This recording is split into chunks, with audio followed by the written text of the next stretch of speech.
Бид нар бүгдээрээ л дэлхийн тэргуун баячуудын төвхийг сонсч ирсэн. Жирийн л нэгэн айлын хүү Билл Гейтс их сургуулаа дундаас нь хаяад найзынхаа хамт Microsoft-ыг үүсгэн байгуулсан. Бас л жирийн нэг айлын хүү Марк Зукерберг их сургуулаа дундаас нь хаяж найзынхаа хамт Facebook-ыг үүсгэн байгуулсан. Жирийн л нэгэн айлын хүү Elon Musk их сургуулаа хаяад технологийн стартап компани үүсгэн байгуулсан. Энэ хүмүүс өнөөдөр хаана ямар шүү амжилттай яваг бид нар бүгдээрээ мэднэ. Зарим нь Билл Гейтс, Марк Зукерберг хоёр Harvard их сургуулийг, харин Elon Musk Stanford их сургуулийн докторийн хөтөлбөрөөр дундаас нь хайсныг мэдж байгаа.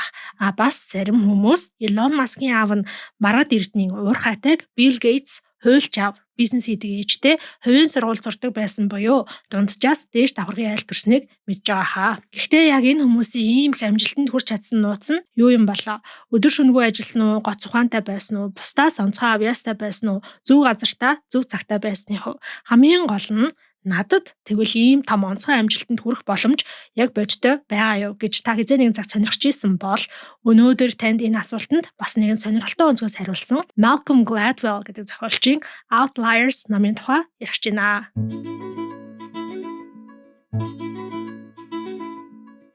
Хаяа бас баримтад бүтээл уншихад сонирхолтой байдаг. Бас энэ номоос би яагаад K-pop од G-Dragon шиг ажилласан ч гэсэндээ G-Dragon шиг амжилттай болж чадаагүйгээ ойлгож авсан байгаа. Номын гарчиг Outliers гэдэг үг нь хэсэг бүлэг хүнээс ялгаатай өөр байх, онцгой байх гэсэн утгатай. За монголоор болохоор цойлогч, цойлогсод гэд үнэхээр гоё орчуулсан байгаа ч гэсэндээ Монголд хэдэн жил дараалаад бестселлер болцсон. Цойлогсод гэдэг улаан гарчигтай, цагаан хавцтай номтой бол хүмүүсийг андуурахгүй гэж бас санаа зовж байна. Тэр ном бол маш их асуудалтай ном учраас тэр номыг бол хүмүүст таниулмааргүй байгаа юм аа. За тэгэхээр Outliers гэж цоошин өөр номын тухай ярьж гин гэж ойлгоорой. Энэ номд зохиолч маань бусдаасаа яг ялгаатай онцгой хүн хэрхэн бий болдог вэ? Тэр амжилтыг яаж бий болгодог вэ гэдэг асуултанд судалгаа хийж өөрийнхөө өнцгөөс хариулсан байгаа. За мэдээж зохиолчийн гаргаж ирж байгаа өнцгүүд цорын ганц зөв өнцөг гэсэн үг биш шүү дээ, тий? Яг л бидний хэлдгээр авах гэхийн ухаанаар хандах ёстой ийм ном байна лээ. За ингээд бусдаас илүү амжилт гаргахад нөлөөлдөг ямар хүчин зүйл байдгийг хамтдаа мэдж авцгаая. За нэгдүгээрт нь Matthew Effect гэж нэрлэдэг нэг зүйл байгаа юм. За энэ хамгийн ихний бүлэгтээ болохоор зохиолч Канадын хоккейн багийн жишээг авсан байдаг. Хамгийн алдартай, хамгийн амжилттай, хамгийн том хоккейн багууд дотор нэг нийтлэг зүйл ажиглагддаг гинэ. Тэрний юу юм бэ гэхээр хамгийн амжилттай хүсэмжит гэх юм уу те хоккейн тоглогчид хоорондоо их ойрхон төрсэн байдаг юм байна. 1, 2, 3 дугаар сар төрсэн тамирчид нийт тамирчдын 40% байдаг гинэ. За одоо хоккейн дээдлэгт магадгүй 1000 тамирчин байдаг бол эдний 400 1, 2, 3 дугаар сард төрсэн байгаа байхгүй юу? 4, 5, 6 дугаар сард төрсэн тамирчид 30%, 7, 8, 9 дугаар сард төрсэн тамирчид 20%, 10, 11, 12 дугаар сард төрсэн тамирчид 10% байдаг гинэ. Өөрөөр хэлбэл жилийн ихэнх үед төрсэн тамирчид жилийн сүүл үед төрсэн тамирчдаас хэд дахин их байна гэсэн үг. Энэ юутай холбоотой юм бэ? За магадгүй зарим нэг хүмүүс матар ч юм уу нумын ордныхон угаасаа спортод илүү авьяастай байдаг гэж тайлбарлаж магадгүй байх. Гэхдээ энэний хариулт нь л маш энгийн. Канада улс бол бүр хоккейгээр бүрэн амьсгалдаг улс юм байна л да. Хүүхдүүдийг бага наснаас нь эхлээд нас насны ангилалт нь хоккейн баг байгуулад лиг болгоод тоглоо явдаг. Тэгээд энэ багт шалгаруулах насны цагаа 1 сарын 1-ээр тасалдаг гинэ. За жишээлбэл энэ жил лигийн багт 2020 оны 1 сарын 1-ээс 12 сарын 31-ний хооронд төрсэн хүүхдүүдээс шалгаруулж авнаа гэж зарладаг гэж бодъё л да тий. Тэнгүүд 5 настай хүүхдүүдийн дунд 1 сар төрсэн хүүхэд 12 сар төрсэн хүүхдийн хувьд бие махбодын хөгжлийн хувьд, биеийн жин өндрийн хувьд асар их ялгаа байгаа шүү дээ. Тийм болохоор багт том биетэй 1-ээс 3 дугаар сар төрсэн хүүхдүүд илүү их шалгарч ордог. Тэр хүүхдүүд цаашлаад сайн багт шалгарч орж чадаагүй хүүхдүүдээс илүү их бэлтгэл сургалтын илүү сайн дасгалжуулагчтай ажиллана, илүү олон тэмцээнд оролцсон. Тийм ч учраас илүү их сайжирч бүр багаасаа давуу талыг бий болгох юм байна. За Америкт бол сагсан бөмбөгийг л яг ингэж сонгож шалгаруулдаггүй болохоор ийм ялгаа арай бага байдаг гинэ. Гэтэл бейсбол дээр яг ингэж 7 сарын 31-ээр тасалдаг учраас алдартай бейсболын тамирчид 8-9 10 сар төрсэн байх нь түгээмэл байдаг. Англид хөл бөмбөгийн багийн сонгон шалгаруултыг 9 сарын 1-ээр тасалдаг учраас алдартай хөл бөмбөгчид 9-өөс 11 сар төрөх нь түгээмэл байдаг гинэ. За эцэг эхчүүд бол хүүхдийн насны зөрүүтэй байдал яваанда алга болно гэж боддог ч гэсэн тэгдэггүй байна л да. Одоо жишээлбэл Монголд 6 настай хүүхэд 1-р ангид ороход мэдээж оны ихэнх үеэр төрсэн хүүхдүүдийн ядчил тэр гарын жижиг булчингийн хөгжил нь арай илүү те бие даах чадвар нь арай илүү байж болно. Гэтэл ийм жижиг ялгаа эргээд багшийн заасныг цаг тухайд нь дуурайж бичиж чадж гин үү, зөв бичиж гин үү, хоцрогдож гин үү гэдгээсээ болоод багштай хэрэг загнуулж гин, хэрэг магтуулж гин гэдгийг шийдэгдэн тий. За түүнээс шалтгаалаад хүүхдэд амжилттай байгаа, амжилтгүй байгаа гэдэг мэдрэмж төрөөд энэ нь ингээ олон жил үргэлжлээд улам томроод одоо бие дээрээ давхарлагдаад яваад идэх юм байна. Яг л одоо Канадын хоккей шиг бүр багаасаа матийн сонгон ангид орох гэдгээс эхлээд ирээдүйн амжилтын ялгаа үүсдэг гинэ. Цэцэрлэгт эсвэл одоо бага ангид насны энэ зөрүүгээс болоод биеийн хөгжил илүү байгаа хүүхдийг багш илүү чадвартай авьяастай хүүхэд байна гэж андуурч хуваарилснаар тэр хүүхэд илүү их математик хичээлэндээ жил ирэх тусам сонгонд яваагүй хүүхдээс математик арай илүү мундаг болсноор нэрэж тэр хүүхэд одоо төрөлхийн математикийн авьяастай юм шиг харагддаг юм байна. Ном дээр бас ерөнхийдөө бол зохиолч нь маш олон хүмүүсийн судалгааг иш татаж оруулсан байгаа. За энэний нэг нь болохоор ийм хоёр эдийн засагчийн хийсэн яг энэ үзэгдлийг судалсан судалгаа байдаг. За энэ судалгаанд болохоор их сургуульд элсэж ороход бас яг ажиллахан зүй тогтол ажиглагддаг гинэ. За бага наснд үүссэн энэ жижиг давуу байдал нь амжилтанд хүрэхэд нөлөөлөх тийм том одоо боломж, тийм том ан цавыг үүсгдэг гэж ойлгож болох юм байна. За тэгээ гол нь яг хүүхдүүдэд олдж байгаа энэ боломж ч юм уу те энэ бага наснд бий болж байгаа давуу сул талууд болохоор айгүй random буюу санамсаргүй байдалтай байгаад байгаа шүү дээ. Жишээлбэл Канадын хоккейн холбоо маргааш гэхэд багт шалгаруулж байгаа хүүхдийн насны хязгаарыг 6 сарын 30-наар зарлана гэдэг дүрм гаргасч болно. Тэгэхээр зарим тохиолдолд хүн яг өөрийн авьяас чадвараараа 100% биш бас азар амжилтанд хүрэх боломжийг олж авдгаа гэдэг санааг зохиолч гаргаж ирж байгаа юм байна. За тэгээ зохиолч үзэж байгаагаар бол угаасаа амжилттай хүнд улам их амжилтанд хүрэх онцгой боломжуудыг нийгэм олгодог гинэ. Баячууд нь илүү их татврын хөнгөлт эдэлдэг. Он сурдаг сурагчид багш илүү их анхаарал хандуулж бүр л илүү сургадаг. За гих мэтчлэн. Нөгөө талаасаа ингэж насаар заагалж сонгодог сургадаг нь бол тийм ч үр дүнтэй арга биш юм байна. 1-р ангид жишээлбэл те хүүхдүүдийг анх оруулахдаа 1-4 сар төрсэн хүүхдүүдийг нэг анги, 5-8 сар төрсэн хүүхдүүдийг нэг анги, 9-12 сар төрсэн хүүхдүүдийг нэг анги гээд ойролцоо биеийн хөгжилтэй хүүхдүүд дунд нь оруулал хүүхдүүд яг өөрсдөө ижил хөгжлийн төвшөндөө хүүхдүүдтэй сурж өрсөлдөөд том болоод биеийн хөгжлийн ялгаа нэг ялгаагүй болох үедээ одоо дунд ангиас хойш ч юм уу те хоорондоо холилдох юм бол энэ асуудлыг одоо юм санамсаргүй байдлаар зарим хүнд давуу тал олгоод байгаа энэ асуудлыг шийдэж болно гэж зохиолч бичсэн байлээ. За эхнийх нь болохоор тэгэхээр зүгээр л Matthew effect буюу санамсаргүйгээр чиний хизээ төрсөн чинь чиний амжилтанд ингээд нөлөөлж байгаа юм байна. За хоёр дахь яг ийм онцгой амжилтанд нөлөөлдөг чамайг outlier болгож чадах хүчин зүйл юу юм бэ гэхээр 10,000 цагийн дүрм гинэ. За тийм маш олон жилийн туршид олон сэтгэл судлаач нарын судалгааны сэдэв бол хүний амжилтанд яг авьяас хэрэг нөлөөлдөг вэ гэдэг асуулт те. Мэдээж Канадад 1 сар төрсөн хоккей тоглодог хүүхэд болгон топ төвшний тоглогч болохгүй байгаа. Тэгвэл яг хэн нь топ тоглогч болоод байна вэ? Топ хоккейчин болоод байна вэ? Амжилт гэдэг болохоор авьяас бэлтгэл хоёрын нийлбэр гэж үзэж байгаа юм байна. За сэтгэл судлаачд бол сүүлдээ бүр авьяасаас илүү бэлтгэл нь илүү чухал гэж үзэж эхэлсэн гинэ. За тэгээ бас нэгэн юм судалгаа байгаа юм л да. Берлин хотын элит юм хөгжмийн академийн оюутнууд байгаа. За энэ төр донд судалгаа хийхэд нийт оюутнууд бол бүгдээрээ ойролцоогоор 5 настайгаас эхлээд хийл хөгжим тоглож эхэлсэн. Энэ хүүхдүүд 8 нас хүрэхэд бүх зүйл өөрчлөгдсөн байна. Одоо ангитай хамгийн сайн оюутнууд нь 9 настайдаа ихэд 7 хоногт 6 цаг, 12 настайдаа ихэд 7 хоногт 8 цаг, 14 настайдаа ихэд 7 хоногт 16 цаг хөгжмөө давтахтаа зарцуулдаг байсан гинэ. Ингэж явсаар агаад 20 хүрэхдээ хамгийн элит хөгжимчд тий одоо яг гоцлол тэр хөгжмийг тоглох тэр мундаг хөгжимчд нийтдээ 10,000 орчим цагийг зөвхөн яг тэр хөгжмөө давтахад сайжрахад зориулсан байдаг гэж гаргаж ирсэн байна. Судалгааг бол яг номон дээр илүү дэлгэрэнгүй мэдээж бичсэн байгаа. За тэгээ судалгаа хийсэн сэтгэл судлаачд бол яг 2 гайхалтай тэмдэглэлтэнд хүрсэн байгаа. Тэр нь юу юм бэ гэхээр Берлиний элит хөгжмийн академийн хөгжимчд донд төрөлхийн авьяастай хүн байхгүй байсан. За төрөлхийн гэдгийг юу гэж хэлж байна вэ гэхээр бусдаасаа хамаагүй бага цаг хөгжмөө давтаад нэг их хичээл зүтгэл гаргахгүйгээр ангийнхнаа тэргүүлсэн. Тийм хүн байхгүй. Гэхдээ нөгөө дүгнэлт нь юу юм бэ гэхээр давтаад хичээгээд зүтгээд ч гэсэндээ амжилт үзүүлээгүй хүн байхгүй. Хичээсэн л бол зүтгэсэн л бол бүгд амжилт үзүүлж исэн юм байна. За тэгээ тэр байтугай одоо агуу Моцарт те хөгжмийн одоо сод ухаантан гэдэг энэ хүн хүртэл бага залуу насндаа зохиосон хөгжмүүд нь тийм ч сайн биш байсан. Харин 21 нас хүрээд буюу 10,000 цагийг хөгжим зохиохдоо зарцуулсны дараа бичсэн хөгжмүүд дундаас бол жинхэнэ сод урлагийн бүтээлүүд төрсөн. Шатрын Grand Master болоход хүртэл яг 10,000 цаг шаарддаг гэж байгаа байхгүй. Гэхдээ 10,000 цаг гэдэг чинь маш их цаг штэ тий. Одоо хүн нас биед хүрэх үедээ ямар нэгэн юмар 10,000 цаг хичээлч гэсэн мэрэгжлийн болчихсон байхын тулд мэдээж хүүхэд наснда бага наснасаа эхлээд маш их хичээлэх болно. Гэтэл чи хүүхэд наснасаа ямар нэгэн зүйлээр маш их хичээлэхийн тулд эцэг чинь чамайг мэдээж дэмждэг байх хэрэгтэй. Чи боломжийн амьдралтай айлын хүүхэд байх хэрэгтэй. Тэгэхгүй бол одоо жишээлбэл цагийн ажил хийгээд халаасны мөнгө олох гэж цаг заваа бэлтгэл сургалтанда зарцуулж чадахгүй гэх мэт бас л одоо 10,000 цагийг ямар нэгэн зүйл зарцуулахын тулд чамд бусдаас илүү боломж давуу тал байх ёстой гэж ойлгож болох юм байна. Номон дээр бол миний ойлгосноор зохиолч маань Билл Гейтстэй ярилцлага хийсэн юм шиг байгаа юм л да. Тэгээ Билл Гейтс аав нь хуульч байсан. Ээж нь болохоор Чинэлегийн банкир хүний охин байсан гинэ. Биллийг Сиэтлийн элит гэр бүлийнхний хүүхдээ явуулдаг хувийн сургуульд оруулсан. За тэр сургуулийн ээж нарын клуб гэж байдаг. Одоо манайхаар бол эцэгхийн зөвлөл маягийн тий.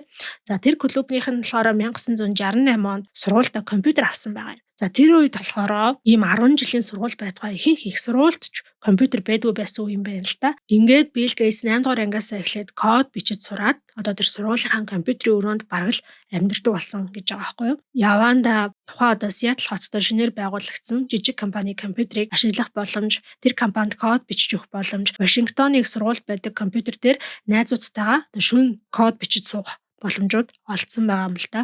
Билл Гейтс тэгээ зарим хичээлээ бүр тасалдаг байсан. Амралтын өдрөөрөө шүн гээд чөлөө завтаа одоо бүхэл цаг заваа аль л компьютер олдож болж чинь те тэнд нь очиод компьютер дээр цагаа өнгөрөөдөг байсан. Шүн гэрийнхнийгээ унтсан хойно гэрээсээ нууцаар гараад шүнжэнгөө Вашингтоны их сургуульд код бичиж аваад үүрээр гэртээ ирдэг байсан гинэ. Гэхдээ энийг ингээ аав ээжтэй хэлэхгүй. Ямар сайндаа ээж нь бүр яагаад энэ хүүхэд ингээ өглөө босч хичээлд явж чадахгүй байна. Яагаад ингэж их ядраад байдаг байна гэж боддог байсан гэж байгаа байхгүй юу. Билл Гейтсийн хувьд бол яг өнөөдрийн амжилтанд хүрэхийн тулд амьдралд нь маш олон боломжууд гарч ирсэн, давцсан тий. Мэдээж хувийн сургуульд явдаг байсан. Гэтэл тэр сургууль нь маш ховорхон тийм компьютертэй байсан. 1968 онд яг хэдэн сургуульд хэдэн хүүхдэд бодитоор ийм боломж олдох байсан бэ? Хотдоо нэгдсэн хувийн компанид амралтынхаа өдрөөр код бичих боломж гарсан. Вашингтоны их сургуультай ойрхон амьдардаг байсан. Тэр их сургууль нь ч гэсэндээ нэг юм 10 жилийн хүүхэд ирээд код бичгийг зөвшөөрдөг байсан гэдэг чинь маш том давуу тал байгаа байхгүй юу. Гэх мэтчлэн энд дуртаагүй номд гарсан гэд 7-8 боломжийн давхцлын үр дүнд Билл Гейтс хангалттай олон цаг код бичих боломжтой болсон гинэ. Harvard их сургуулийн 2 дугаар курсээ төгсөөд сургуулийн хаяа гарахдаа Билл Гейтс аль хэдийн 7 жил буюу ойролцоогоор нөгөө алдарт тоо байна тий 10,000 цаг код бичих дадлага хийсэн байсан. Зохиолч маань Билл Гейтстэй яг энэ ярьцлага хийхэд Билл Гейтс өөрөө хүртэл би багасаа компьютерт аягүй ойр өссөн. Тэр бол маш олон азтай үйл явдлын үр дүн байсан гэж хэлсэн байгаа юм. Зохиолч үзэж байгаагаар энэ бүх онцгой амжилттай хүмүүст ямар нэгэн байдлаар онцгой тийм боломжууд олдож исэн гинэ. За тэр бүх хэл дэлхийн түүхэн дэх хамгийн баян 75 хүний жагсаалтыг гаргасан байгаа юм. За энэ 75 хүн донд жишээлбэл бидний сайн мэдэх хатан хаан Клеопатра хүртэл орсон байгаа. Тухайн үед түүхэнд тэмдэглэгдэж үлдсэн эд хөрөнгийг нь одоогийн ханшид ойролцоогоор хөрвүүлээд юм гаргасан жагсаалт байгаа шүү дээ тий. За энэ дэлхийн түүхэн дэх хамгийн баян 75 хүн гэдэг байгаа маань ер нь бол яг ойролцоогоор 5,000 жилийн турш буюу манай эртний өмнөх одоо 3,000 оноос эхлэлтэй ингээд тэмдэглэгдэж ирсэн тод үлдсэн ийм хүмүүсийг гаргаад жагсаалтыг гаргацсан байгаа. За энэ 75 хүн дундаас 14 хүн нь 19-р зууны дунд үед яг 9 жилийн дотор хоорондоо тэгж төрсөн Америк хүмүүс байгаа. Бодоод үзээрэй. 5,000 жилийн түүхийг ярьж байгаа тий.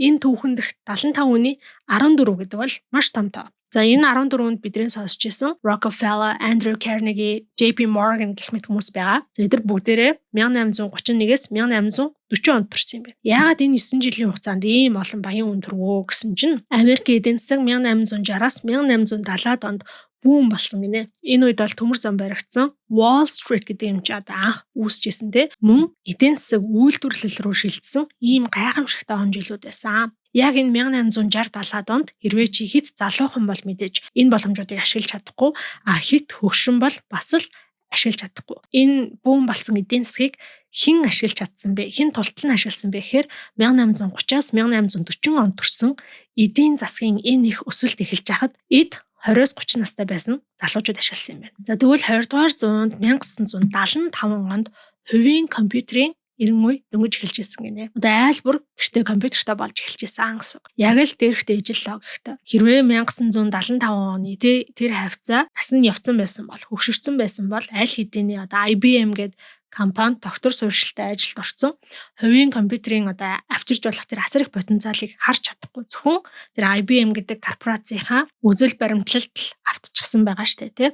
За дээрэс нь нэмээд 30-40 гарсан хүмүүс бол бүгдээрээ гэр бүлтэй өр хүүхэдтэй болцсон, байшин худалдаад авцсан, зээлтэй байсан бах. Тийм учраас сайн цалинтай ажиллаа орхиод шин зүйл туршиж болж чадахгүй, тийм эрсдлийг авч чадахгүй. 1975-ад оны яг энэ үед хэрвээ хүн хитрхи жоохон байсан бол нас биед хүрээгүй байсан бол мэдлэг чадвар чинь хараахан бүрэлдэхүүн байгаа. Өнөөдрийн Билл Гейтс шиг технологийн тэрбумтан болохын тулд яг 1975 онд эд хийж бүтээдэг 20-с 21 насны дээрээ байсан байвал хамгийн ашигтай байх үежээ. Тухайн үед өрнөд байгаа үйл явдлыг эдийн засгийн өсөлтийг өөртөө ашигтайгаар эргүүлэхийн тулд чи бас өөрөө зөв насны дээрээ явж явах хэрэгтэй гэсэн үг юм байна л да. Билл Гейтс хэд онд төрсөн гэж бодож байна? 1955 онд. Microsoft-ыг хамтран үүсгэн байгуулагч Paul Allen гэхэд 1953 онд. Apple-ийн Steve Jobs 1955 онд. Unix гэдэг үйлдвэрлэлийн системийг зохиосон, одоо бидний интернеттэй холбогдоход ашигладаг ихэнх кодыг бичсэн Java гэдэг компьютерийн кодын хэлийг зохиосон Bill Joy гэдэг бас алдартай хүн байдаг. Тэр хүн болохоор 1954 онд төрсөн гинэ. За тэгэхээр яг зохиолч маань юу гэх гээд байгааг ойлгож байгаах гэж найдаж байна. Ийм онцгой амжилтанд хүрэхийн тулд хүн түүхийн айл цаг үед төрсөн гэдэг нь ийм чухал байдаг бахнэ. Энэ бол угаасаа бид бүгдээс шалтгааллахгүй зүйл шүү дээ, тий. Outlier болоход онцгой амжилтанд хүрэхэд нөлөөлөх 3 дахь хүчин зүйл бол яхаарахгүй хүний оюун ухаан. За дэлхийд даяар бидний хэрэгэлдэг хамгийн түгээмэл оюун ухааны хэмждэг тест бол IQ тест байдаг. Энэ тестийг дэлхийн 1-р дайны дараа Stanford их сургуулийн сэтгэл судлалын профессор Lewis Terman гэдэг хүн зохиож ирсэн юм байна. За энэ хүн болохоор насан туршдаа ер нь гоц ухаантай хүмүүсийг судалсан юм хүн байдаг. За энэ судлаач профессор маань болохоор 1921 оноос эхлээд Калифорниа мужийн бага сургуулиудад хүүхдүүдээр IQ тест бүглүүлээд дараа нь 2-оос 3 давхар шалгалт аваад нийтдээ 1470 сурагч цуглуулсан гинэ. За энэ хүүхдүүдийн дундаж IQ бол 140 байсан. Хамгийн өндөр IQ-тай бараг 200 хүрдэг байсан ийм гоц ухаантай хүүхдүүд. За энтэй харьцуулах юм бол жишээлбэл дундаж хүний IQ бол 100 орчим байдаг.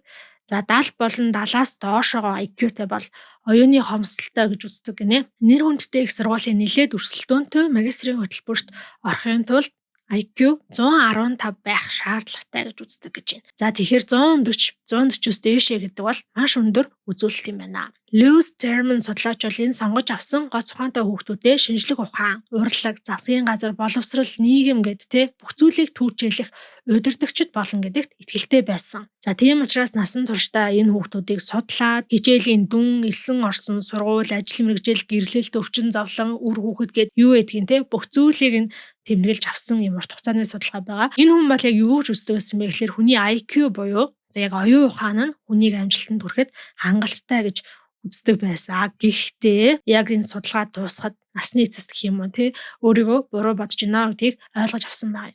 Яагаад тэгэхээр хүн нэгэнтээ одоо 120-с дээш IQ-тай бол 120 байна уу 150 байна уу тэрэн дээр нэмж давуу тал гардгүй юм байна л та. 130 гэдэг IQ-тай эрдэмтэн 180 гэдэг IQ-тай эрдэмтэн хоёр ижилхэн Нобелийн шагнал авах тийм чадамжтай. Одоо 2007 оноос өмнөх 25 жилийн туршид анагаах ухааны салбарт Нобелийн шагнал авсан хүмүүсийн төгссөн сургуулийг харсан чинь мэдээж Harvard, Yale, Stanford гэдэг алдартай сургуулиуд байсан. Гэхдээ тэрнтэй зэрэгцээд тодорхой тооны дунджаас доогуур жижигхэн одоо сургаггүй сургуулиуд хүртэл байсан. Тэгэхээр хэлэх гээд байгаа санаа нь юу юм бэ гэхээр хүний оюун ухаан тодорхой нэг түвшнээс дээшээ гарцсан бол тэрнээс дээшийг одоо бүр хэрэг ухаантай байна тэр ялгаа зөрөө нь ирээдүйн амжилтанд нөлөөлөхгүй гэдэг санааг зохиолч маань дэвшүүлж байгаа. Lewis Terman гэдэг тэр дэлхийн 1-р дайны дараа судалгаа хийсэн тэр судлаачийн сонгож авсан хүүхдүүд насанд хүрэх үед бол тэр судлаач зөвхөн IQ амжилтын баталгаа болохгүй байна гэдгийг өөрөө маш тодорхой хардаг. Тэр сонгож авсан 1470 хүүхдээс нь зарим нь бол ном хэвлүүлсэн, эрдэм шинжилгээний өгүүлэл нийтлүүлсэн, хувийн бизнестэй болсон, нийтийн албан тушаалд очсон, шүүгч, иргэдийн төлөөлөгч болсон гэх. Тиймэрхүү амжилттай хүмүүс бол байсан. Гэхдээ ихэнх нь л энгийн ажил төрөлд орсон. Үлдсэн хэсэг нь бүр тэр судлаачид хүртэл ажил амьдрал дээр бүтлгүүцсэн гэдэг нь тодорхой харагдчихсэн гэж аахгүй. Тийм бүтлгүү, тийм амжилтгүй гэх юм уу та амьдрсан гэсэн үг юм байна. Ингээд Lewis Terman энэ судалгааныхаа ажиллагаа хэд хэдэн ном бичсэн. Хамгийн сүүлийнхаа номд болохоор оюун ухаан болон амжилт хоорондоо хамаагүй юм байна гэж дүгнэн бичсэн байдаг. За тэгвэл IQ амжилтанд хамаагүй юм байна. Ер нь бол дундаж IQ-тай байхад болчих юм байна. Тэгвэл амжилтанд юу нөлөөлд юм бэ гэсэн чинь practical intelligence буюу амьдралын ухаан. За бидний бол хэлж заншсанаар гүйлгийн ухаан гэдэг шүү дээ. Энэ гүйлгийн ухаан, амьдралын ухаан гэдэг илүү нөлөөлт юм байна гинэ. Practical intelligence гэдгийг яг зохиолчийн үгээр нь өөрөөр нь тайлбарлах юм бол хүнд юуг хизээ яаж хэлэхээ мэдэх буюу бараг л хэлхээ мэдэх гэхээр хүн хоорондын харилцааны ухаан байгаад байгаа зү тэ. IQ буюу энэ задлан дүгнэх ухаан гэж хэлж болно. Энэ IQ яаж бий болт юм бэ гэхээр ихэнхдээ удамштай юм байна.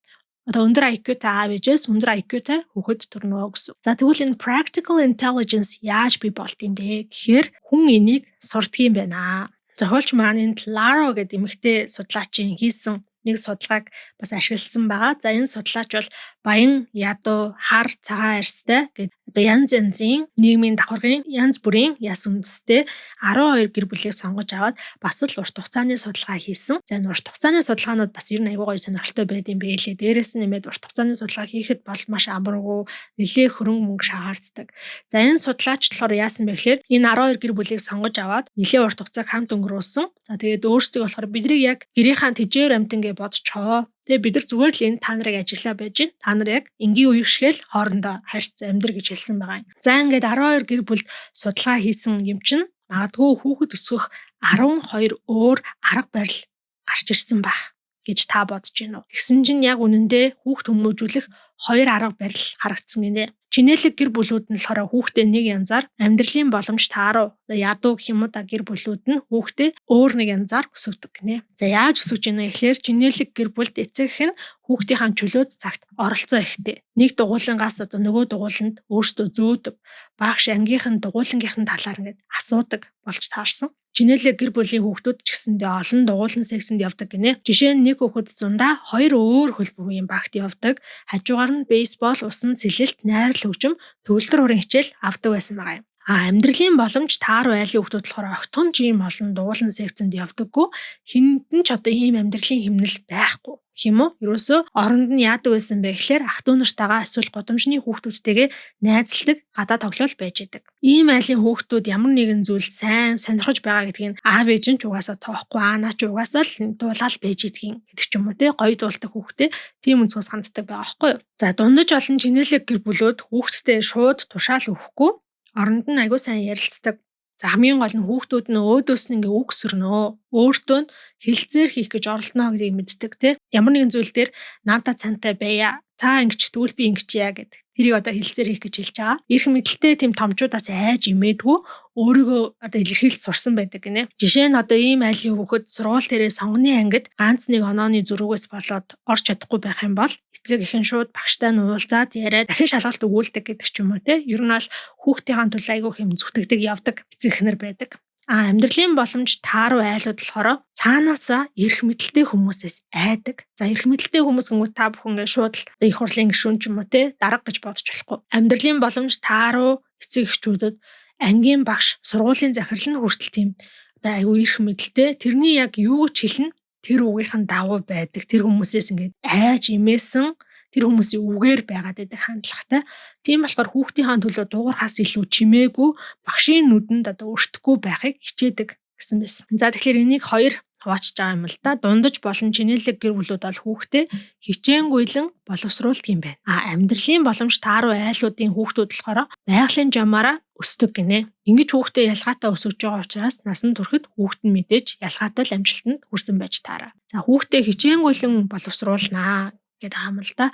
Contented cultivation гэдэг. Энэ нь болохоор хүүхдийн авьяас бодол санаа чадварыг нь шинжих, ажиглах хэрвээ ямар нэгэн давуу тал алж харсан бол тэрийг нь хөгжүүлэхийг хэлж байгаа. Байгалийн жамаар өсгөнө гэдэг нь болохоор хүүхдийнхаа бие физиологийн хэрэгцээг л хангацдаг. Хүүхэд өөрөө өсөж хөгждөгөө, байгалийн жамаараа аяндаа болцдгоо гэдэг энэ одоо үзлийг хэлээд байгаа юм л да. Одоо надаа нэг маш сонирхолтой санагдсан зүйлийг ярих гэж байна. За энэ хоёр төрлийн хүүхд өсгөх аргын аль нь ч одоо нөгөөгөөсөө ёс суртахууны хувьд бол илүү сайн гэсэн үг биш. Ларо гэдэг энэ судлаачийн харснаар бол ядуу одоо амьдралын боломж тааруу айлын хүүхдүүд илүү хүмүүжлтэй, илүү бага гомдолдог тий. Гомдлох нь бага, чөлөөт цагаа илүү бүтээлчээр ашиглаж чаддаг, бие даасан байдаг юм байна. Гэхдээ яг амьдрал дээр хичээнгүйлж боловсруулсан хүүхдүүд илүү давуу талтай байдаг гинэ. Наад зах нь л одоо өчнөө олон дугуулан секцэнд яваад янз бүрийн хүмүүс дунд ороод харилцааны туршлагатай болоод шаардлагатай үед өөрийгөө өмөрөөд хэдэн үг хэлчих чаддаг. Өөрөөр хэлбэл ийм хүүхдүүд жаахан давруу байдаг гинэ. Давруу гэдэг угаасаа нь жоон сөрөг утгатай үг л дээ. Гэтэ энийг эерэг утгаар ойлгохыг хичээгээрэй. Би бол хувь хүн, би хүссэн зүйлийг хүртэх хэрэгтэй гэдэг ойлголттой учраас янз бүрийн нөхцөл байдал өөрийнхөө эрх ашиг хамгаалж сурахыг давруу гэдэг байгаа юм. Би энэ зүйлийг хүлээн зөвшөөрөхгүй яагаад гэвэл би энээс илүү хүртэх хэрэгтэй гэдгийг одоо давруу гэдэг байгаа байхгүй юу. Сэргээрээ ядуу хайлын хүүхдүүд болохоор томчуудаас буюу эрх мэдлэлтнүүдээс айдаг. Яг л ээж аав шиг. Тэгээд альва нөхцөл байдалд бол дасан зогсох чадвар жоох муутай байд юм байна. За энээсээ болоод хохирж идэг гинэ. За түрүүн дурдсан Lewis Terman судлаачийн сонгож авсан 1470 хүүхдийг насан туршийн хойно амжилтаар нь 3 байгаад харах юм бол хамгийн их амжилт гаргасан бүлэг нь дундаж болон чинээлэг гэр бүл төрж өссөн. Хичнээн өндөр IQ-тай ч амжилтанд хүрч чадаагүй бүлэг нь ихэвчлэн ядуу гэр бүлээс гаралтай байсан гинэ. Занкир outlier буюу онцгой амжилттай хүн болоход нөлөөлдөг 3 дахь хүчин зүйл нь та ямар гэр бүлд төрж өссөн. Таныг хичээнгүйлэн боловсруулсан уу эсвэл байгалийн жамаар нь өсгсөн үү гэдгээс хамаарх юм байна. За энэ бол бас л таны хянаж удирдах чадахгүй байгаа зүйл шүү дээ, тий. Тэгэхээр тухайн хүн өөрөө хичнээн мундаг, ухаантай байлаа гэд зөв нөхцөл нь бүрдээгүй бол амжилтанд хүрч чадахгүй гэдгийг зохиолч энэ бүлгээрээ гаргаж ирсэн байна. За дөрөвдүгээрт нь хүний яс өндөөс төрсөн гэр бүл гэх мэт хүчин зүйлүүд бас нөлөөлдөг. Жишээлбэл еврей хүмүүс хэдэн 100 жилийн туршид өөрсдийн газар нутгийг эзэмших өмчлөх боломжгүй байсан учраас Европ даяараа ер нь бол хот суурин газар суурьшин амьдардаг байсан юм байна. За ер нь газартай хүмүүс бол тэр газартаа тариа буудаа тариад амь зурна штэ тий. Гэтэл газаргүй хүмүүс яаж амь зуух вэ гэхээр хот суурин газрын хүмүүст хэрэг болдог зүйлсийг л одоо хийж амь зуудаг юм байна л да.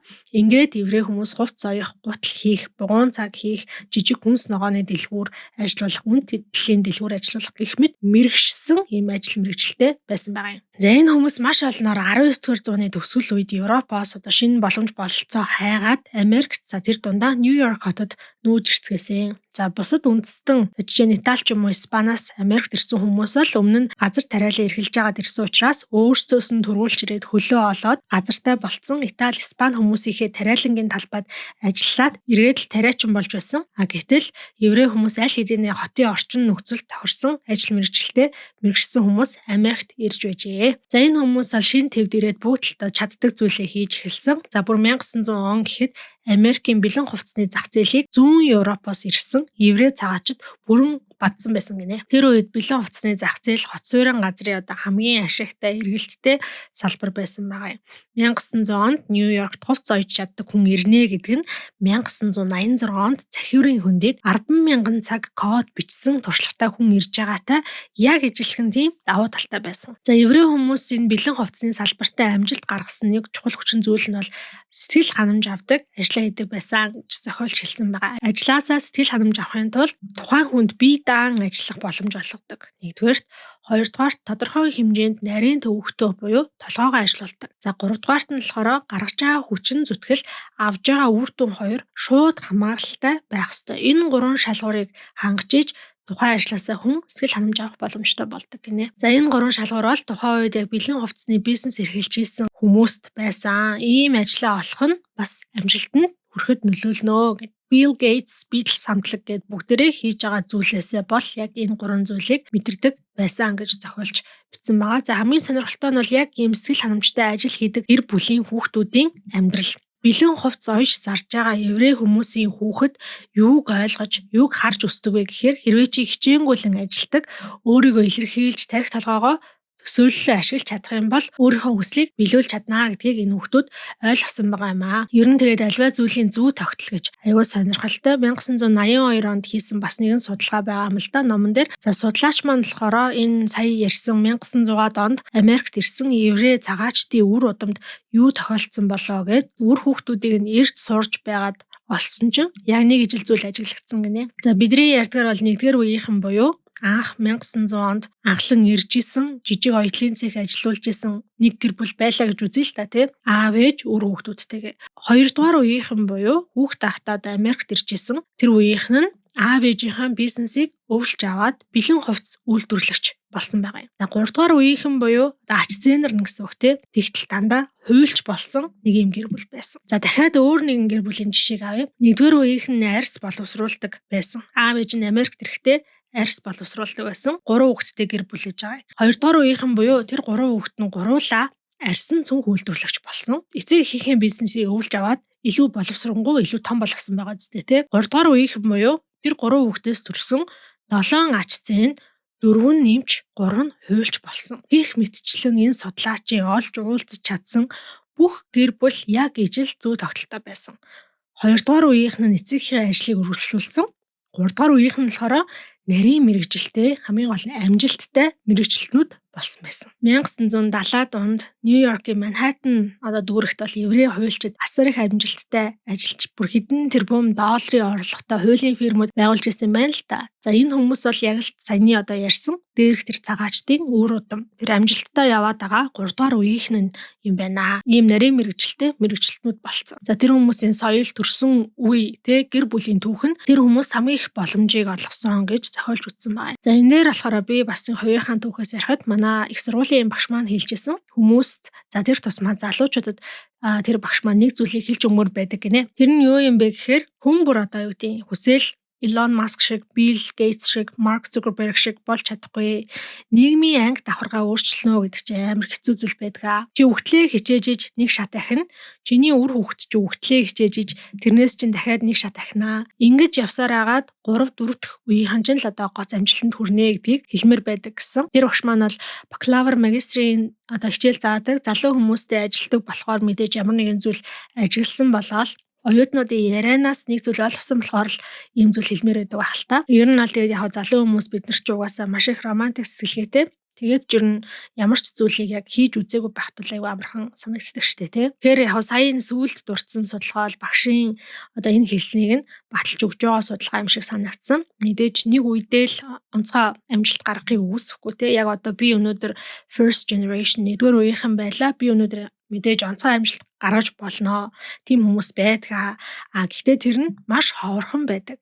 Ихэнх амжилттай баян чинэлэг хүмүүс бол яг үе удмаараа алхам малхмаар урагшилсан хүмүүсийн үр дүн юм аа гэдгийг бас бид нар ойлгох хэрэгтэй. Өнөөдөр хичнээн та байдгаараа хичээгээд дэлхийд нэрээд урсах хүн болж чадахгүй байж магадгүй. Гэхдээ хүүхдийнхээ хүүхдийг тийм болгох үндэс суурийг нь тавьж байгаа гэж л бодох хэрэгтэй юм шиг байгаа юм л да. Яг жоохон шудраг бус. Би ч гэсэн бол ийм гоц амжилттай хүн баймаар байгаа шүү дээ. Гэхдээ яг амьдралын зүй тогтол нэх юм уу? Хүртэл болж ирсэн зүй тогтол ер нь ийм л байдаг юм байна л да. За энэ ном болохоор ер нь 2 хэсгээс бүрдэж байгаа. Хэдүүлээ 2 дахь хэсэг рүү орох гэж байна. За 2 дахь хэсэг нь болохоор уламжлал, өв соёл гэдэг зүйл байгаа даа. За эхний хэсэг нь бол боломж гэдэг хэсэг байсан. Маш товчхондоо бол чи ямар хүн болох нь ганцхан чамаас шалтгааллахгүй. Дээр дурдсан боломжууд чамд тохиолдох хэрэгтэй те. Янз бүрийн боломжууд чамд гарч ирэх хэрэгтэй. Тэр нь чамаас хамаарахгүй зүйлүүд байна.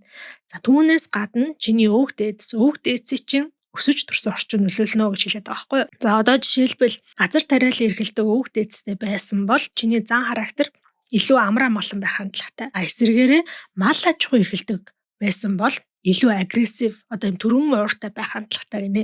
Яа тэгэхээр малыг хулгайлаад аваад явах амархан. Тийм учраас аюул занал хийлэлд хурдан хариу үйлдэл үзүүлэх шаардлагатай байдаг те. Тэгэхээр ийм төргөө ууртай жоохон огцом догшин болох хандлагатай байдаг. Гэтэл нэгэнтээ газартаа тарьсан тариа буудаг яаж хулгайлах юм бэ те. Шөнөөр очиод ямар тэр тариаг нь хураагаад байж идэг тийм хулгайч гэж байхгүй шүү дээ. Тийм учраас тийм хүмүүсийн үр удам илүү тайван амгалан байдаг гэдгийг бас нэг жишээ судалгаагаар харуулсан байгаа юм л да. За тэгээ хамгийн сүүлд нь гэвэл хэрвээ дэлхийн улс орон бүрээс шилдэг сурагчдыг цуглуулад математикийн олимпиад зохион байгуулах юм бол тэнд цугларсан сурагчдаар бүр нэг ч математикийн бодлого бодуулахгүйгээр хин эхний 5 байранд орохыг баттайгаар бүр урьдчилан хийлж болдог гинэ. Олимпиад зохион байгууллаа. Ирсэн хүүхдүүдээс нь бодлого бодуулахгүйгээр эхний 5 байрыг шууд ингээд таамаглаа хэлчихэж болно. Дараа нь дахиад тэр хүүхдүүдээрээ бодлого бодуулахад үнэхээр тэр эхний байр нь тэр 5 хүүхдүүд бараг л ордог гэж байгаа байхгүй. За ямар улсаас ирсэн хүүхдүүд математикийн олимпиадад эхний 5 байранд орох вэ гэхээр Сингапур, Өмнөд Солонгос, Хятад, Хонконг, Япон гэдэг энэ 5 улс юм байна. За тэгээ зохиолч бол бүр маш өөртөө итгэлтэй. Энэ судалгааг хийсэн хүмүүс маш өөртөө итгэлтэй. Угаасаа л ингэж орно гэдэг аахгүй юу. Яаж ингэж мэдэж ийнэ гэхээр нөгөө түрүүн хэлсэн энэ улсын соёл тэр өв уламжлалт нь байгаа юм байна. Яагаад Аз хүүхдүүд барууны хүүхдүүдээс илүү математиктаа сайн байдаг вэ? За энийг болохоор зохиолч тайлбарлахдаа учир нь Азийн улс орнууд будаа тариалдаг, харин барууныхан буудаа тариалдаг. Ерөөсөн үүнд л учир байдаг гинэ. За одоо бидний төсөөллөөр бол 16 17 дугаар зуунд Европын энгийн нэг тариачин те өдөржин шүнжин борив бохис хийлгүй ажилдаг. Маш хэцүү байсан байх таа гэж боддог. Гэтэл түүхч хүнээс асуухад яг үүндээ тийм биш ээ. Харин ч дундад зууны үед тариачин өнөөдрийн бидний одоо ажиллаж байгаас хамаагүй бага цаг ажилдаг байсан. Дундад зууны үеийн тариачны хувьд бол эд ажлын үе нь бол мэдээж хавар тариагаа тарих цаг, намар ургац сураах цаг. Бусдаар бол өвөлдөө тариачин хүн бол ингээд баг хөдлөөд аль болох калорий зарцуулахгүй, орноосоо ч босхгүй, бараг л юм хагас хичээнд байдаг байсан. Харин зун нь болохоор газар дэлхийл хур бороогоо хайрлахгүй бол тариачинд одоо өөр хийж чадах зүйл байхгүй учраас бас л ер нь юм амралтын байдалтай байдаг байсан гинэ. Харин будаа тариалдаг Азиудын хувьд бол энэ бүхэн огт өөрөөсөн гэж байгаа байхгүй юу. Нэгдүгээрт будаа тариалах талбай буюу нэг юм устай талбай байдаг шүү дээ. Тийм талбайг яг ном ёсоор арчлах тордох гэдэг нь маш их хэцүү, маш их ачаалттай. Европ тариачин жишээлбэл тариа будааныхаа гарцыг нэмэгдүүлээ гэвэл тариалангийн талбайгаа томруулдаг гэж байгаа байхгүй. Гэтэл тэр будааны тэр устай талбайг томруулна гэдэг нь маш хэцүү. Тэгж хүссэн зоргоороо томруулад байдаг зүйл биш юм шиг байгаа. Жилдээ бол одоо будаа тариалдаг Аз хүмүүстэй 3 удаа будаага тарих боломжтой. 3 удаа ургац авч болно. Будааныхаа гарцыг нэмэгдүүлэхийн тулд тэр жижигхэн талбайдаа тарьсан будаага яаж арчлах уу, яаж зэрлэгийн зулгаах уу, яаж бордох уу, яаж алга дарам газрыг ч гэсэндээ үр ашигтай байхгүй гэдэг тал дээр бол үргэлж мөнхөд толгоогоо тийм ажилуулах хэрэгтэй тийм ажил гэж байгаа байхгүй. Будаа тариалаагүй завсрын амралтын үедээ ч гэсэндээ энэ будааны тариаланчид маань зүгээр суудаггүй. Одоо Аз хүмүүсийг хэлээд байгаа тий дэрс хулсаар ингээд малгай толгой сүлждэг ч юм уу, дүүпүр шахдаг ч юм уу олон ажил хийдэг. Европын ер нь бол одоо дундад зууны үеийн нэг тариачин жилдээ дунджаар 1000-аас 1200 цаг ажилладаг байсан бол Азийн будаачин жилдээ 3000-аас 4000 цаг ажилладаг байсан гинэ. 3-4 дахин илүү их ажилладаг. Үе удмаараа ингэж ажиллаад хойч үедээ хичээнгүйлэн ажиллах хэвээр, их ажиллах хэвээр гэдэг тэр майндсетийг, тэр хандлагыг бүр төрхөөс нь л магадгүй баг эцэнд нь байхад нь л ингэ суулгадаг байсан байгаа байхгүй юу. За жишээлбэл нэг юм Орос зүүрэг байдаг юм байна л да. Ойролцоогоор орчуулах юм бол бурхан бороогоо хайрлахгүй бол газар дэлхий тариагаа хайрлахгүй гэдэг ч юм уу тий. Энэ зүйл бол надаас хамаарахгүй. Нөгөө бидний одоо хоорондоо наригад хэлдэг шиг хорооноос өгвөл аван даа гэдэг шиг ийм хандлага байдаг.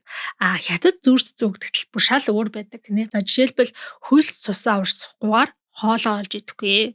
Эсвэл хүн хичээж ажиллавал хөрсж орооч гэсэндээ шагнанаа. За тэгээ зохиолчд хамгийн их таалагдсан үг. Надад ч гэсэндээ энэ үг аюух таалагдсан. Жилийн 360 хоног үүр цайхаас өмнө босож чадсан хүн гэр бүлээ баян болохоос өөр аргагүй гэж байгаа байхгүй. 360 хоног чи үүр цайхаас өмнө босч чадах юм бол танах угаасаа баячхан баарахгүй гэж хэлж байгаа. За энэ хятад өгнүүдийг ингээ харах юм бол яг бүх үгнэлтэй өөртөө найд өөрөө хөдөлмөрлөө гэдэг ийм утга санаатай байгаа. За түрүүн хэлсэнтэй нөө дэлхийн математикийн олимпиад зохион байгуулалт ямар улсын хүүхдүүд төрүүлэх вэ гэдгийг олимпиад эхлэхээс ч өмнө тааж чаднаа гэсэн байсан шүү дээ тий. Яаж тэр таамаглалыг гаргасан юм бэ гэдэг бас нэг тэмцүүл байх хэрэгтэй. За тэгэхээр энэ дээр бас л нэг судалгаа явсан юм байна. 4 жил тутамд нэг удаа дэлхийд даяараа бага болон одоо дунд ангийн сурагчдын математик болон уншлагын төвшинг тодорхойлдог TIM SS гэдэг шалгалт байд юм байна. За 4 жил тутамд ганц удаа авч байгаа учраас энэ шалгалт бол мэдээж маш олон асуулттай хүнд шалгалт. Гэхдээ хамгийн гол нь шалгалт эхлэхээс өмнө сурагчдаар 120 асуулттай юм судалгааг бөглүүлж авдаг юм байна л да. За энэ судалгаанд одоо жишээлбэл аав ээжийн боловсролын төвшин, хүүхэд хичээлээ юу гэж боддог вэ? Өдөрт хичээлээ хэдэн цаг хийдэг вэ? Аав ээж нь хэдэн цаг ажилладаг вэ гэдэг ч юм уу. Тэр маш урт юм залхмаар судалгаа байдаг гинэ. Тийм болохоор зарим хүүхэд энэ судалгааг нь бүрэн гүйцэд бүгэлэхгүйгээр өгдөг. За бүр 20 морь асуулт ингээд хариулахгүй орхичдаг тийм хүүхдүүд хүртэл байдаг гэж байгаа байхгүй юу? Гэхдээ шалгалтанда тэр нөө яг үндсэн TIM SS гэдэг шалгалтанда сайн оноо авсан сурагчдад бүгдэнд нь нэг нийтлэг тал байдаг. Мэдээж тэр нь бүгдээрээ энэ судалгаагаа бүрэн бүтэн бүгэлдсэн байдаг. Судалгаагаа бүрэн бүтэн бүглэх шалгалтанд өндөр оноо авах хоёр хамааралтай байна гэсэн. Хичээлээ сайн олгоод онд сураад энэ том шалгалтанд өндөр оноо авж байгаа сурагчдын нууц нь юу юм бэ? Яагаад зарим сурагчид энэ шалгалтанд өндөр оноо авч ийнэ вэ гэхээр ерөөсөө л ямар нэгэн зүйлтэй зууралдаж ард нь гарах чадвар юм байна. Шалгалт эхлэегөө байхад тэр урт 120 асуулттай судалгааг төвчээртэй сууж агаад бүгэлдэх сурагч бол хичээлдээ яг л тэгж ханддаг гинэ. Нэг математикийн бодлого таарлаа гэхэд нэг 2-3 минут оролцчихвол за маргааш багшаас асууя гэж хайдаггүй те 20-30 минут шаардлагатай холбоор тэр бодлоготойгоо 2 цаг чамаагүй суудаг, нухдаг, жинхнээсээ ингээ ойлгож чаддаг сурагчид энэ тестэнд өндөр оноо авдаг. За тэгэхээр аль улсын сурагчид энэ тестэнд энэ шалгалтанд өндөр оноо авдаг вэ? Буюу одоо юмтай сайн зууралдаж чаддаг, нухаж чаддаг, ард нь гарч чаддаг вэ гэхлээр дөрөв хэлсэн Сингапур, Өмнөд Солонгос, Хятад, Хонконг, Японы сурагчид байд юм байна. За тэгээ яг үргэлжлүүлэл яагаад энэ улсын сурагчид тэгвэл ингэж нухаж сурсан ийм төвчээртэй хүүхдүүд байд юм бэ гэж судалсан чинь яг нэг гаргалгаа нь болохоор түрүүний өвөг дээдс нь будаад хариалдаг. Ажил хийвэл нөгөө ам тосно гэдэг үгийг яс махандаа шингэлээ ойлгоцсон хүмүүсийн үр удам байд юм байна. Амжилтанд хүрэх хамгийн сүүлийн хүчин зүйл бол ерөөсөө хичээл зүтгэл буюу hard work тийм. Энэ ном дээр дурдсан бүх амжилттай хүн бүгд эргэн тойрныхоо хүмүүсээс илүү их ажилласан, илүү их зүтгэсэн хүмүүс байдаг. Bill Gates хүртэлтэй шөнө ингээ сайхан ундч амраад амралтын өдрөөр тоглож зугаалж болох байсан. Beatles-ийн гишүүд ч гэсэндээ бүхий л цаг заваа студид дуу зохиогоо дуу бичгээд хөгжим тоглоход зориулсан хинэн ч хойш суугаагүй гэх мэт тэгснийхээ ачаар л одоо юм гоц амжилтанд хүрч байгаа гэсэн. За номын ер нь бол үндсэн санаа иймэрхүү. Надаас таалагдсан авууштай нэг зүйлийг дэмж ярмаар байна л да. Бас нэг судалгааны үр дүн байгаа байхгүй юу? Ер нь би л нэг судалгаа гэдэг байгаа боловч яг энэ ном дээр бол ямар хүний хэдэн онд яаж ийсэн судалгаа вэ гэдэг нь маш ойлгомжтой байгаа. Тэгэхээр та бүхэн бас номыг уншаад үзээрэй. За хамгийн сүүлд ярих чаа энэ судалгаан дээр яасан бэ гэсэн чинь нэг сургуулийн бага ангийн сурагчдыг ингээд чинээлэг дундаж ядуу гэдэг одоо 3 ангилаад уншлагын оноог нь харсан байгаа юм л да. Яг цаа цаанаа нь бол мэдээж одоо энэ баян ядуугийн нийгмийн давхаргын ялгартай байдал нь хүүхдэд эргээд ямар давуу сул талыг бий болгож байна гэдгийг харах гээд байгаа шүү дээ. Тэгээд судалгааны үр дүн юу гэж гарсан бэ гэхээр жишээлбэл 1-р ангита жилийн эцсийн оноогоор буюу 6 сард өгж байгаа шалгалтаар баян, дундаж, ядуу бүх айлын бүх хүүхдүүд бараг л ялгаагүй шахав. За харин ч бараг ингээд чинээлэг айлын хүүхдүүд болохоор уншлагын төвшин нь тэр ядуу дундаж айлын хүүхдүүдээс муу талтай байсан байгаа. Зуны амралт дуусаад 9 сард ороод ирсэн. Дахиад нөгөө 3 бүлгийн хүүхдүүдээс шалгалт авсан. Тэгсэн чинь чинээлэг айлын хүүхдүүдийн оноо сайжирсан. Ядуу айлын хүүхдүүдийн оноо нь муутсан байгаа юм л та. Нэг жилийг ингээ өнгөрөөгөөд 6 сард нь дахиад нөгөө шалгалтаа авсан чинь бүгдээрээ ойролцоо оноотой болцсон байдаг. Зуны амралт өнгөрөөд намар ороод ирэхээр чинээлгүүд нь арай сайжирсан байдаг. Ингээд 5 жил болоод баа ингээд төгсгөд чинээлэг хүүхдүүдийн оноо ядуу айлын хүүхдүүдийн онооноос тасраад хол илүү болцсон байгаа юм. За тэмүүд яг ингэж ялгаж нарийн ингэж хараагүй тохиолдол юу ч харагдаад байна вэ гэхээр баян айлын хүүхдүүд толгой сайтай онц сураад байгаа юм шиг харагдаад байгаа байхгүй юу? Яагаад ингэж зөрүү үүсэж байна вэ гэдгийг одоо та бараг надаар хэлүүлэлтгөө мэдж байгаа. Мэдээж боломжтой айлын хүүхдүүд зуны амралтаа тоглож наадаж тэгэж одоо хоосон гэх юм уу? Ямар нэгэн юм скежюлтэй цагийн хувааргүй өнгөрөөхгүй гэрийн багш авдагсан жоо сургалтанд суудагсан жоо ямар нэгэн байдлаар үргэлжлүүлэн суралцаар байдаг гинэ. За тэгээ зохиолчийн хувьд бол хичээл сургуулийн амралт буюу одоо тархин ажилуулаад зөндөө юм сурсан юм чи одоо амраах хэрэгтэй гэдэг бол буруу үзлээ. Иннээсээ болоод ч жишээлбэл Америк хүүхдүүд Аз хүүхдүүдээс хоцрогдоод байна. Америкт нэг хичээлийн жил нь бол 180 хоног байдаг. Хятадд тэгтэл 220 хоног, Японд 243 хоног байдаг гэж байна. Нэг хичээлийн жилийн хичээл орох өдрүүд нь гэсэн үг шүү дээ. Тэр чинээрээ Хятад, Япон хүүхдүүд илүү ихийг сурч мэдээд илүү амжилттай байдгаа гэж зохиолч үзсэн байгаа юм аа. За энэ номыг уншиж байгаа явцад бол яа харахгүй бас надад өөрт маань тохиолдсон нэг явдал бодогдоод байсан л да. Тэрний үеийн байхлаар би ингээд оюутан болоод ер нь 2010 оноос хойш гадаадд сурж байхдаа K-pop их сонсдог байсан. За тэгээ тэр үед ч угаасаа дэлхийд даяар K-pop урсгал одоо хүчээ авсан те. Та бүхэн бас мэдж байгаа Big Bang, 21, Girls' Generation гэж зөндөө олон хамтлагууд гарч ирж байсан. Тэр үед бол би ингээд дөнгөж шинэ оюутан болцсон. Эсвэл миний амьдрал дөнгөж эхэлж जैन би амжилтанд хүрээд алаад өгнө гэж боддог байсан. Тэгээд амбицтай хөрхөн тэр хүн юм те. Ийм оюутан байсан. За тэгжээд нэг өдөр болохоор Big Bang хамтлагийн ахлагч. За тэр хамтлагаас бас миний хамгийн дуртай гишүүн G-Dragon ярьслан өгсөн байсныг сонссон байхгүй юу. Тэгсэн чинь G-Dragon бүр маш их ажилтдаг, өдөр шөнөгүй суудаг, студиэсээ гардггүй гэж ярьж исэн. Тэнгүүд нь би шууд дотроо ингэж ажиллах юм бол буюу өдөр шөнөгүй студиэсээ гарахгүй суух юм бол би яг G-Dragon шиг юм амжилттай болох юм байна штэ гэж бодоод төгсөөд одоо ажил дээр гарангуйтаа за одоо энэ ажлын хажуугаар юу гэж болох юм бэ? Тэр бүгдийг хийж үзье гэж бодоод хайж эхэлсэн. За эхэндээ бол нэг уучраа болохгүй оёдлын сургалтанд явсан, юм ойж үзээл те. Тэгжээс ном орчуулах хүсэлтэй автаад туршлагагүй ч гэсэн надад итгэж ном орчуулах газар олоод тэр үеэс хойшоо дандаа ингээ 2-3 ажил зэрэг хийдэг болцсон. 2015-16 оны үед өглөө 9-өөс орой 8 хүртэл үндсэн ажилтай яаж яах тэр ажил маань нөгөө амар их юм суулгадаг, илүү цагаар суулгадаг. Тараад гэртээ очиод номоо орчуулдаг. За амралтын 2 өдрөө бол бүтэн ном орчуулахад ингээд зориулждаг байсан. За тэрний дараа 17-18 он болсон чинь би өөрөө гадаадад ингээд магистр хамгаалах амар хүсэлтэй болоод өглөө 6 гэж босоод магистрт сурахын тулд өгдөг тэр шалгалтуудаа бэлдээд 9 гэж ажилдаа очиод 6-7 гэж тараад хараад номоо орчуулдаг болсон байхгүй. За баг 6 сар гарan ингэж ажилласан ба. За тэнгуүдээ шалгалтаа өгчөж байгаа юм. Гадаадын сургуулиуд руу материалаа явуулчихж байгаа. Сургууль тэнцэн хэсэг хариугаа хүлээнгээ яаж зүгээр суугаад автээ гэд бүр нэг дор 2 ном энэ төр зэрэг орчуулдаг болсон. Өглөө босоод нөгөө шалгалтаа бэлдэх одоо цагийнхаа оронд нэг ном орчуулад тэгээ ажилдаа яваад оройн нэрээд нөгөө ном орчуулдаг гэдэг ч юм уу тий. За бүр нэг хэсэг бол энэний хажуугаар онлайнаар ингээд англи хэл заадаг байсан байхгүй. Одоо ингээд бодохоор бүр ингээд зүгээр ингээ ярихад л бодоход л ядарч байна. За яг тэгээд ийм олон ажил хийж байгаагийн мэдээж шалтгаан нөгөө G-Dragon-ийнхаа үгийг л бодоод байгаа шүү дээ. Би ингээл зөндөө ажиллаад гэрээсээ гарахгүй ингээл байгаад тах юм бол би амжилтанд хүрмээр байгаа. Амжилтанд хүрмээр байгаа гэдэг нь цаана болохоор нөгөө мөнгөтэй болмоор байгаа гэдэг юм бодлоо байгаа. Гээл явж исэн чинь эхлээд нойр үрхээ болоод дараа нь болохоор сэтгэл санаагаар унаад сүүлдээ ингээд ажилдаа явах замдаа нэг юм халтарч унаад хөл гараа хугалчаасаа гэдэг ч юм уу тий. Тэгхийн бол нэг имлэгт хэсэг хэвтээд сайхан амраад авах юмсан гэдэг зүйлбэр өөрөө ирэхгүй боддог болсон байсан. Сүүлдээ ингээд ажиллаа бодохоор за ер нь бол баг ингээд ажил байдаг зүг рүү ингээд харахаар дотор мухардаг болцсон. Бүр ингээд гэрээсээ гарч чадахгүй болоод ингээд биеч дийлэхгүй сэтгэлч дийлэхгүй болоод бүр ингээд бүх юм хийжсэн юм уу да. Зэрэг зогсоосон. Тэгээ мэрэгжлийн үнээс тусламж аваад за энэ бол яг нөгөө монголоор бол ажлаас хашрах хам шинж гэж орчуулад байгаа шүү дээ. Burnout гэдэг зүйл болсон байгаа юм л да.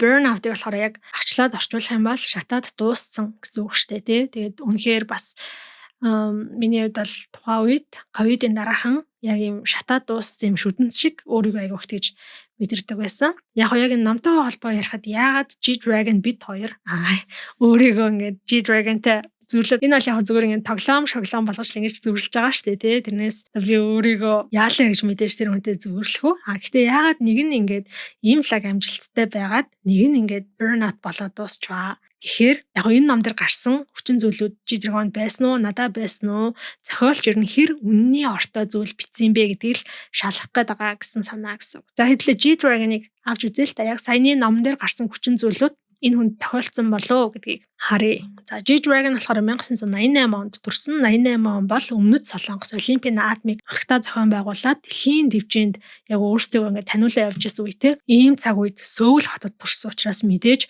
одоо хөдөө төрсэн хүүхдүүдээс бол илүү их боломж дунд байсан ойлгомжтой. За тэгээд G-Dragon 6 настайдаа анх хамтлагт ингээд орж исэн юм байна. Хүүхдийн хамтлагт. Тэгэхээр багаас нь ер нь бол аав ээж нь тэр урлаг уран сайхныг нь дэмждэг байсан юм байна. 8 настай байхдаа энэ K-pop idol болох бэлтгэлд хамрагдаж эхэлсэн гэж байгаа байхгүй. 1997 онд Азид бол маш томоохон тийм эдийн засгийн хямрал болсон. За энэ хямралын дараа тухайн үеийн Өмнөд Солонгос ерөнхийлөгч нь хараад Америк гэх мэт одоо барууны улсууд entertainment салбараас ямар их мөнгө олж байгааг анзаараад за Солонгос ч гэсэндээ бас яг entertainment салбараа хөгжүүлэх бодлого хэрэгтэй юм байна гэд хөрөнгө оруулж эхэлсэн ажилласан байгаа. Яг энэ салбартаа. G-Dragon тэгээ хүүхд тахта ээжээсээ гуйж агаад жишээлбэл хипхоп юм уран бүтээлчдийн зуны кемпэд явж исэн гэж байгаа байхгүй юу? За энэ ном дээр гарсанчлан тийм эцэг хэн багаас нь авиас чадрыг нь таниад хөгжүүлэхэд нь тусалдаг тех боломжтой айлын хөвгт үжээ. Ингээд нэг хөдөлгөөн нөгөө YG Entertainment-д орсон тий. За YG бол алдартай юм яг хипхоп артистууд, алдартай дуу зохиогч нартай яг хипхоп дээр төвлөрсөн тухай үед ийм компани байсан. За энэ хүмүүстэй хамтарч ажиллаад дуу бичих, продюсерлэх тэр авиасаа тэр чадвараа улам хөгжүүлсэн. За ингээд Big Bang хамтлаг 2006 онд анх дебют хийх гэж ярьдаг. Тэ анх уран бүтээлээ хүмүүс толиулах үед бол нөгөө нэг ерөнхийлөгчийн бодлого нь аль хэдийнэ биелэлээ олцсон, зөв бодлого явуулж чадсан. K-pop гэдэг урсгал жанрч учраа олцсон. Солонгос олон ангид кино 2000 оны их үеэс эхлээд Азийг байлдан давлаад эхэлсэн шүү дээ, тэ. Жангум ч 2003 оны кино байхгүй 2004 онд Монголд гарсан гэж бодоход бид нар бол 2006 он гэхэд аль хэдийнэ Солонгос улстай, Солонгос соёл тэр кинотой танилцсан байгаа байхгүй. За тэгэхээр яг зөв газараа зөв цагтаа гараагаа тавьсан. Энэ хүний хувийн амбиц нь тухайн үедээ улс их оронд нь дэлхийд даяар болоод исэн үйл явдлуудтай давтсан байна гэсэн. За 2009 онд болохоор ингээд хамтлагийнхнаас хамгийн анх удаа за бараг ер нь тухайн үеийн K-pop айдлууд дундаас хамгийн анх удаа өөрөө дуугаа бичээд өөрөө бие даасан цомгоо гаргасан. За тэгээ яг энэ үедээ бол G-Dragon ч 21 настай дуу бичих, продюсерлэх тэр тайзан дээр гарах аль хэдийнэ нөгөө 10,000 цагийн бэлтгэлээ хийчихсэн байсан гэж үзэж болох юм байна. За тэгээ мэдээж бол энэ хүн хувь хүний тийм харизм байна те загварын мэдрэмж, тайзан дээр нээлттэй өөрөөсөө тис өөр дүр гаргаж ирч чаддаг гэдэг ч юм уу. Дахин давтагдчихгүй аюул олон зүйл бий. Дээр нь нэмээд номын төгсгөл хэсэгт гарсан шиг өөрөө бол маш их хөдөлмөрлсөн, зөв цагтаа зөв хөдөлмөрлсөн, зөв боломжуудтай таарсан байна. За номын зохиолчин маань хэлээд байгаа санаа бол яг амжилт гэдэг чинь ганц хүний онцгой авиас чадвар эсвэл гоц ухаан бишээ. Харин олон хүчин зүйлийн үр дүн байд юм а гэдэг онолтой бол энэ хүний амьдрал нийцж байгаа юм байна. Миний хувьд бол яг угаасаа л 90-ад оны хүүхэд. За тэгээ улсын маань бүх иргэн зах зээлийн эдийн засгтайгаа танилцаад учрыг олох гэж ядж исэн үед төрсөн. За тэгээ төрж өссөн дарханд бол юм хипхоп кемп байдгаа юм номын дэлгүүрч байдаггүй байсан. Тухайн үеийн эцэг эхчүүд ялангуяа чинь хөдөө орон нутагт те хүүхдийнхээ авиасыг хичнээн авалж харлаа танилаа гэд нэг талаасаа бас хөгжүүлэх тийм газар аваачаад өгөх явуулах тийм сургалт боломж байгаагүй. Гэхдээ манай ээж бол бас боломжоор нөгөө хичээнгүйлэн боловсруулах гэдэг зүйлийг л хийсэн байгаа аахгүй. За жишээ нь англи хэлтэй айгуу сайн байгааг минь анзаараад гэрээр багш авч өгдөг ч юм уу те 100 бол бүр ингээд төгөлдөр хуурын багш олоод гэрт нь ингээд хичээлд явуулдаг байсан гэдэг ч юм уу. За ингэж явсаар 2021 хүрэх үедээ яг ажил амьдрал дээр гарахтаа хэрвээ би ямар нэгэн зүйлийг 10,000 цаг давтсан бол 10,000 цаг хийсэн бол тэр нь бол ер нь ном уншил байсан байх гэж бодож байна. Гэхдээ би ер нь бол өөртөө яг олцсон боломжуудаа өөрийнхөө чадлаараа ашигласан хүн гэж бодоод байгаа юм аа. Гэхдээ мэдээж яг G-Dragon байсан боломжууд надад байгаагүй.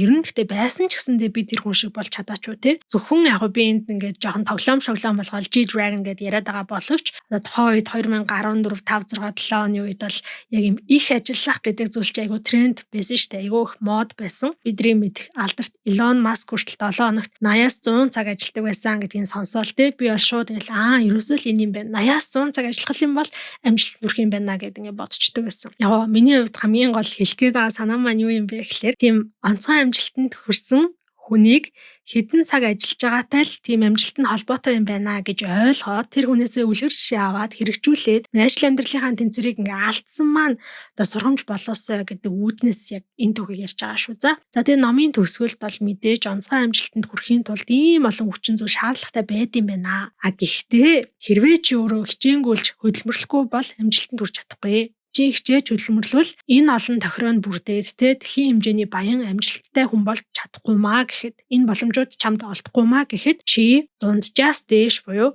чинэлэг давхаргын амьдралыг бүтээж чадах нь гарцаагүй гэж зохиолч хэлсэн байгаа юм. За тэгэхээр би бол энэ үгтээ санал нийлж байна. Гэхдээ нөгөө талаасаа burn out болохгүй тулд өөрийгөө хитрхээ ядраахгүй тулд те шатаад дууссан тийм шүдэн шиг болохгүй тулд ажил амралтаа тэнцвэржүүлж яг энэ номд гарч байгаа шиг хамгийн гол нөгөө өөртөө утга учиртай буюу нөгөө үр дүн нь хичээл зүтгэлтэй шууд холбоотой байдаг.